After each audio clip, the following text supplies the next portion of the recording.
Hello friends, before we start learning about embedded C programming, let's quickly find out what is an embedded system.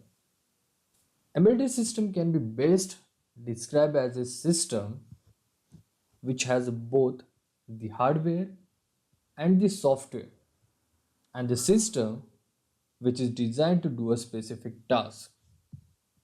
Look around, we find ourselves to be surrounded by various types of embedded systems, be it a digital camera or mobile phone or the washing machine. All of them has some kind of processor functioning inside it. Associated with each processor is embedded software. If the hardware forms the body of embedded system, then the embedded processor acts as a brain, and the embedded software forms its soul. It is the embedded software which primarily governs the functionality of any embedded system.